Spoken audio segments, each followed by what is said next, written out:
இன்றைக்கி நம்ம பார்க்கக்கூடிய டே 1 ஸ்டிச்சில் வந்து பார்த்திங்கன்னா செயின் ஸ்டிச் தான். ஸோ இந்த செயின் ஸ்டிச் தான் வந்து ஆரிக்கே ரொம்ப ரொம்ப பேஸான ஒரு ஸ்டிச்சு.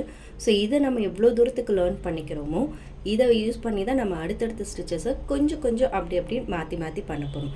ஸோ இந்த ஸ்டிச்சில் நீங்கள் ரொம்ப ஸ்ட்ராங் ஆகிட்டிங்கனாலே போதும், உங்களுக்கு ஆரி கற்றுக்கிறதுல ரொம்ப ஈஸியாகவும் இருக்கும். ஸோ இந்த ஸ்டிச்சை எப்படி போடணும் அப்படின்றத நம்ம ஃபஸ்ட்லேருந்து பார்ப்போம். ஸோ இது வந்து ஜரி த்ரெட்டு. ஸோ இந்த ஜரி த்ரெட்டு A1 பிராண்டில் இருக்குது அண்ட் டைலாஜி பிராண்டில் இருக்கும். இது நார்மலாக ஒரே ஷேடில் தான் இருக்கும் A1 பிராண்டில். அண்ட் டைலாஜி பிராண்டில் பார்த்திங்கன்னா நிறைய ஷேட்ஸில் இருக்கும். அண்ட் இதை விட வந்து அது கொஞ்சம் திக்னஸாகவும் இருக்கும். ஓகேவா, நம்ம ஹேண்டில் பண்ணும்போதே உங்களுக்கு அதோட திக்னஸ் வந்து தெரியும். திக்னஸ் மீன்ஸ் என்னென்னா ரொம்ப பெருசான்னு சொல்ல வரல, இது பார்க்கும்போது ரொம்ப வந்து ஒரு மாதிரி ஈஸியாக இருக்க மாதிரி இருக்கும், ஃப்ளெக்சிபிளாக இருக்க மாதிரி இருக்கும், அது கொஞ்சம் டைட்டனாக இருக்க மாதிரி இருக்கும். ஸோ இதுதான் வந்து அந்த ரெண்டு பிராண்டுக்குமான வித்தியாசம். ஸோ இது வந்து A1 பிராண்ட் அண்ட் இது வந்து டைலாஜி பிராண்டில் இருக்கக்கூடிய ஜரி த்ரெட்டு. ஸோ ரெண்டுத்துக்கும் ஷேட்ஸுமே வேறு வேறு இருக்கும், இதோட ஃப்ளெக்சிபிலிட்டியும் வேறு மாதிரி இருக்கும். ஸோ செயின் ஸ்டிச்சில் நீங்கள் பேசிக்காக வந்து ரொம்பவே சீக்கிரமாக பண்ணிக்கிட்டீங்க அப்படின்னா உங்களுக்கு எல்லா ஸ்டிச்சஸுமே போடுறதுக்கு ரொம்பவும் ஈஸியாக இருக்கும். நீங்கள் ஃபஸ்ட்டு வந்து த்ரெட்டில் போடுறதா இல்லை ஜரியில் போடுறதான்ற கன்ஃபியூஷன்ஸ் வரும். ஸோ எல்லாருமே வந்து பார்த்திங்க அப்படின்னா த்ரெட்டில் போடுறத விட ஃபஸ்ட்டு வந்து ஜரியில் போடலாம். ஏன் அப்படின்னா த்ரெட்டில் போட வந்து நமக்கு டக்குன்னு வரல அப்படின்னோடனே நம்ம அதுலேருந்து வந்துடுவோம், ஐயோ நமக்கு வரல அப்படின்னு சொல்லிட்டு ஒரு கான்ஃபிடென்ட் வந்து போயிடும். ஆனால் நீங்கள் ஜரியில் போடும்போது உங்களுக்கு கொஞ்சமே வந்து ஈஸியாக உங்களுக்கு செயின் ஸ்டிச் வர ஆரம்பிச்சிடும். ஸோ அப்போ வந்து உங்களுக்கு ஒரு கான்ஃபிடென்ட் வந்து வரும். ஸோ அப்போ அதுக்கடுத்து நம்ம ட்ரை பண்ணலாம் அப்படின்ற ஒரு அட்டம்ப்டாவது பண்ணலாம் அப்படின்றது தோணும். ஸோ அதனால் வந்து நீங்கள் எப்போவுமே வந்து ஜரியில் ஃபஸ்ட்டு ட்ரை பண்ணிக்கோங்க, அதுக்கப்புறமா நீங்கள் வந்து சில்க் த்ரெட்டில் ட்ரை பண்ணலாம். ஸோ சில்க் த்ரெட்டில் எப்படி போடணும் அப்படின்றதையும் நான் நெக்ஸ்ட் வீடியோவில் உங்களுக்கு போடுறேன். ஸோ இப்போ வந்து ஜரியில் போடுற செயின் ஸ்டிச்சை பார்க்கலாம். ஸோ இது வந்து பார்த்திங்க அப்படின்னா இது வந்து ஸ்டீல் நீல், அதாவது துளிப் நீல்னு சொல்லுவாங்க. இந்த துளிப் நீலோட சைஸ் வந்து பார்த்திங்கன்னா 13.55 mm. ஸோ இது வந்து நமக்கு த்ரெட்டில் போடுறதுக்கோ ஜரியில் போடுறதுக்கோ இந்த நீடலே வந்து போதுமானதாக இருக்கும். இது இல்லாமல் அப்படின்னு பார்த்திங்கன்னா அயன் நீடல் இருக்குது. ஸோ அதுலேயும் போகலாம். இது ரெண்டுத்துலேயுமே வந்து த்ரெட் ஒர்க்ஸ் பண்ணுறதுக்கு உங்களுக்கு ஈஸியாக இருக்கும். ஸோ ஃபஸ்ட்டு ஸ்டார்டிங் வந்து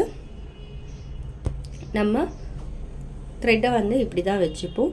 ஸோ இதோட உள்பக்கம் வந்து என்ன ப்ராசஸ் நடக்குது அப்படின்றத நான் நெட் கிளாத்தில் வந்து செயின் ஸ்டிச் போட்டிருக்கேன். அந்த வீடியோ லிங்க்கை உங்களுக்கு ஷேர் பண்ணுறேன், இதோட வந்து அட்டாச் பண்ணுறேன், டிஸ்கிரிப்ஷனில் லிங்க் இருக்கும், செக் பண்ணி பாருங்கள். ஸோ இந்த மாதிரி நீங்கள் முடி போட்டுட்டு இங்கேருந்து இப்படி பிடிச்சிட்டு, ஸோ இந்த விரல், இந்த ஆள்காட்டி விரல் சொல்லணும் இல்லையா, ஸோ அந்த விரலில் வச்சுட்டு மீதி த்ரெட்டை நீங்கள் இப்படி பிடிச்சிக்கோங்க. ஸோ இதை தான் வந்து நம்ம வந்து இப்படி எடுக்க போகிறோம். ஸோ இப்படி எடுக்கும்போது நமக்கு ஸ்டிச்சஸ் விழுகும். ஸோ இப்படி எடுத்ததுக்கப்புறம் உங்களுக்கு கீழே வந்து சிங்கிள் த்ரெட்டாக வந்துடும். எப்போவுமே வந்து ஸ்டார்டிங் போடும்போது ஸ்டார்டிங்கில் வந்து ஸ்டார்டிங் நாட் போடணும். அந்த ஸ்டார்டிங் நாட் தான் வந்து நம்ம வந்து நம்மளோட டிசைன் வந்து எந்த பக்கம் இருக்கோ, ஸோ இப்போ வந்து ஒரு லைன் நான் சிங்கிள் லைன் போடுறேன். ஸோ இப்படி தான் என்னோடய டிசைன் வந்து ஃபேஸ் பண்ணியிருக்கோம். ஸோ இதுக்கு ஆப்போசிட்டாக ஒரு ஸ்டிச்சஸ் போட்டுட்டு தான் போடணும். அதுதான் வந்து ஸ்டார்டிங் லாக்கு. அப்போ தான் உங்களுக்கு வந்து அந்த ஸ்டிச் வந்து லாக் ஆகிருக்கு, டைட்டாக இருக்கும். ஸோ இந்த மாதிரி இருக்கிறத இந்த லூப் மாதிரி இருக்கும், இதை தான் செயின்னு சொல்லுவோம். இந்த லூப்பை ஆப்போசிட் டைரெக்ஷனில் நீங்கள் ஒரு குத்திட்டு அடியில் இருக்க த்ரெட்டாக நீங்கள் சுற்றணும். ஸோ இந்த அடியில் நடக்கிற ப்ராசஸ் வந்து எப்படி அப்படின்றது உங்களுக்கு நெட் கிளாத்தில் போட்ட ஃபேப்ரிக் போட்டிருக்க வீடியோ லிங்க்கை டிஸ்கிரிப்ஷனில் கொடுக்குறேன், அதில் செக் பண்ணி பாருங்கள். ஸோ எடுக்கும்போது உங்களுக்கு இந்த மாதிரி செயின் ஸ்டிச் வந்துடும். ஸோ இந்த லூப் வந்துடும். இந்த லூப்பை அகெயின் வந்து நீங்கள் குத்தணும். உங்களுக்கு அடியில் இருக்க த்ரெட்டை வந்து என் கை வந்து உங்களுக்கு மேலே இங்கே அசைகிறது கூட தெரியும் உங்களுக்கு. ஸோ லெஃப்ட் சைடில் இந்த த்ரெட் பிடிச்சிருக்கேன், அதை அப்படியே ரைட்டில் இப்படி கொண்டு வந்து இந்த நீடலுக்காக இப்படி வச்சுக்கணும். ஸோ வச்சுட்டு இப்படி துணி கிட்ட வரும்போது உங்களோட நீடில் உங்கள் பக்கமாக பார்த்த மாதிரி எடுத்துட்டு, ஓகேவா, அதுக்கப்புறம் இந்த லூப்பை வந்து நீங்கள் டிசைன் பக்கமாக குத்தணும். ஸோ சுற்றணும், தூக்கணும், இப்படி அகைன் நீங்கள் இது பண்ண போகிறீங்க.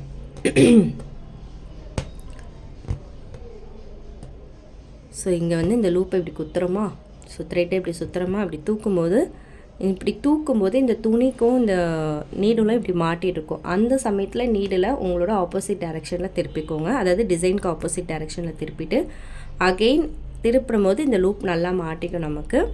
ஸோ இது அப்படியே வந்து உங்களுக்கு டிசைன் பக்கமாக பார்த்து இப்படி குத்துனீங்கன்னா இந்த செயின் லூப் வந்து க்ரியேட் ஆகிடும்.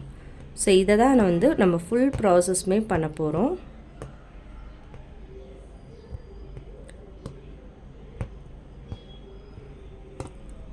ஸோ இதோட நான் எனக்கு இங்கே வந்து ஸ்டிச் முடியுது அப்படின்னும் போது பக்கத்துலேயே ஒரு குத்திட்டு அகைன் இன்னொரு லூப் எடுத்திங்கன்னா லூப்புக்குள்ளே இப்படி லூப் வரும்போது என் நாட் வந்து வந்துடும். ஸோ இது அடியில் வந்து நீங்கள் த்ரெட்டை வந்து பிடிச்சி இழுத்திங்கன்னா இங்கே எக்ஸஸாக இருக்க த்ரெட் வந்து உங்களுக்கு அடியில் போயிடும். இதுதான் செயின் ஸ்டிச்சு. இந்த செயின் ஸ்டிச்சை நீங்கள் த்ரெட்லேயும் எப்படி போடணும் அப்படின்றதையும் பார்க்கலாம். ஸோ இதுதான் வந்து சில்க் த்ரெட்டு. ஸோ இந்த சில்க் த்ரெட்டில் வந்து நம்ம எப்படி போட போகிறோம் அப்படின்னா, சில்க் த்ரெட்டை எப்போவுமே வந்து ஜரி எல்லாமே வந்து நம்ம சிங்கிளாக ஹேண்டில் பண்ணணும். சில்க் த்ரெட்டை பொறுத்த வரைக்கும் நம்ம வந்து 2 த்ரெட்டாக தான் வந்து ஹேண்டில் பண்ணணும். ஸோ 2 த்ரெட்டாக ஹேண்டில் பண்ணும்போது நீங்கள் ஒரே சேம் கலரில் 2 த்ரெட் வாங்கிக்கலாம். அப்படி இல்லை அப்படின்னாலும் இந்த த்ரெட்டை கொஞ்சம் இன்னொரு இதில் நீங்கள் வந்து சுற்றி வச்சுக்கலாம். ஸோ ஸ்டார்டிங்கில் போடும்போது நீங்கள் இந்த மாதிரி கொஞ்சம் கொஞ்சமாக கட் பண்ணிக்கோங்க. கட் பண்ணிவிட்டு நீங்கள் வந்து ஒர்க் பண்ணிங்கன்னா உங்களுக்கு ரொம்ப ஈஸியாக இருக்கும்.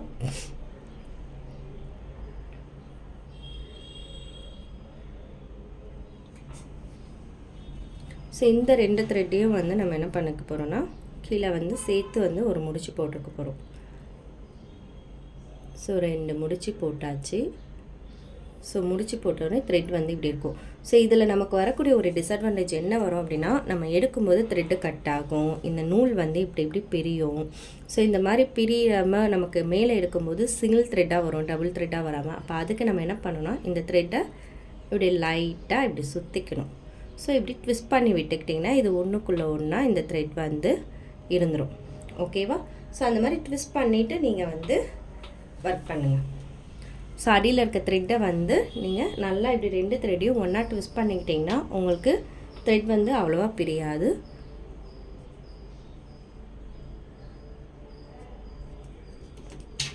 ஸோ இன்னும் நீங்கள் டீட்டெயில்டாக இது பண்ணால் என்னோடய ஸ்டார்டிங்கில் நான் போட்டிருக்கக்கூடிய செயின் ஸ்டிச்சான வீடியோஸ் எல்லாமே இருக்குது. அதில் கூட நீங்கள் போய்ட்டு கிளியராக பார்க்கலாம். ஸோ அதில் வந்து நான் 1 by 1 கிளாஸஸ் வந்து உங்களுக்கு போட்டிருப்பேன். ஸோ இப்போ இங்கே வந்து நம்ம starting point. So same process.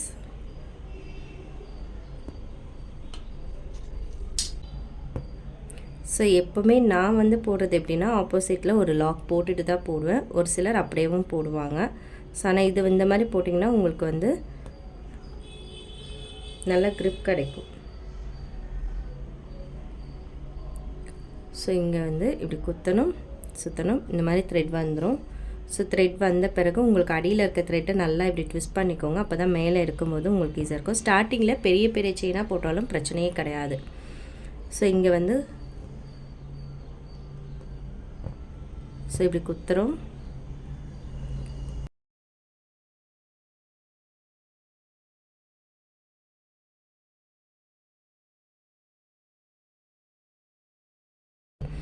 So இப்படி குத்தணும், இப்படி சுற்றணும்.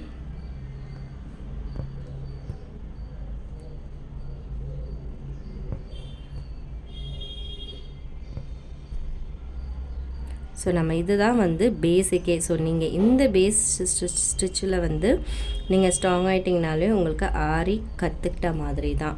ஓகேவா? ஸோ அதுக்கப்புறம் உங்களுக்கு எந்த ஒரு கஷ்டமுமே இருக்காது. ஏன்னா இதுதான் வந்து ரொம்ப டஃப்பாக இருக்கும். ஸோ இதில் வந்து நீங்கள் த்ரெட்லேயும் ஜரிலையும் போடுறதுக்கு உங்களுக்கு நல்லா பழகிடுச்சுனாலே உங்களுக்கு ஈஸியாக இருக்கும். அகைன் நான் திரும்பவும் போட்டு காட்டுறேன்.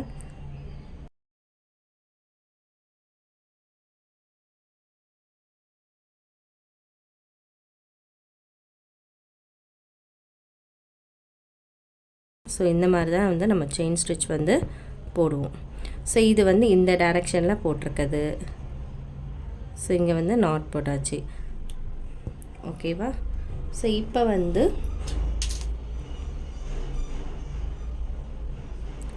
நான் இந்த டைரெக்ஷனில் உங்களுக்கு ஸ்டிச்சஸ் வந்து போட்டு காட்டுறேன்.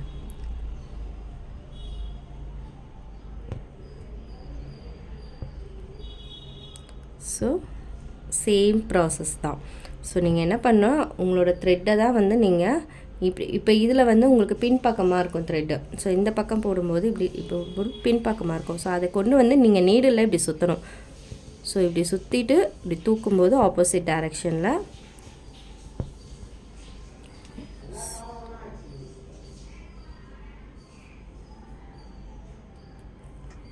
அவ்வளோதான். இப்போ நம்ம என்ன பண்ண போகிறோம்னா, இப்போ இப்படியே ஆப்போசிட் டைரெக்ஷனில் நம்ம இப்படி போட போகிறோம். ஸோ இது வந்து தேர்ட் டைரெக்ஷன். ஸோ இங்கேயும் நான் ஸ்டார்டிங் ஒரு லாக் போடுறேன். ஸோ இங்கேயும் வந்து த்ரெட் வந்து எனக்கு என்னோடய கை வந்து தெரியுதா உங்களுக்கு? ஸோ இங்கே இருக்குது, இங்கேருந்து இப்படி கொண்டு வரேன். ஸோ இங்கே இருக்க கையை நான் இப்படி கொண்டு வரேன். ஸோ த்ரெட்டை இங்கேருந்து இங்கே எடுத்துகிட்டு வரேன், தூக்கும்போது இப்படி சுற்றுறேன். ஸோ இங்கேருந்து இப்படி எடுத்துகிட்டு வரேன், இப்படி தூக்கும்போது இப்படி எடுக்கிறேன். ஸோ இதை நீங்கள் நீடில் வந்து ஸ்ட்ரெயிட்டாக வச்சு ப்ராக்டிஸ் பண்ணிங்கன்னா உங்களுக்கு ஈஸியாக வரும். ஸோ வந்துருச்சா?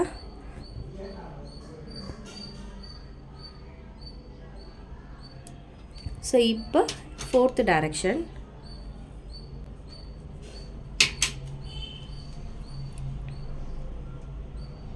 ஸோ இங்கேயும் நான் ரிவர்ஸ் போடுறேன் செயினை. ஸோ இங்கே இருக்க என்னோடய கை வந்து இங்கே இருக்குது, இங்கேருந்து நான் இங்கே கொண்டு வரேன்.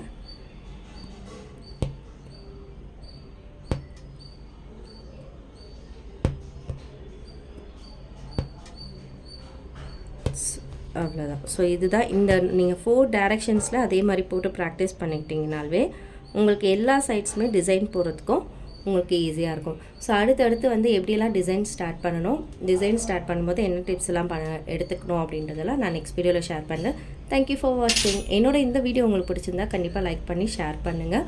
உங்களுக்கு ஆரி கற்றுக்கணுன்னு இன்ட்ரெஸ்ட் இருக்கவங்களுக்கு இந்த வீடியோவை ஷேர் பண்ணுங்கள். தேங்க்யூ.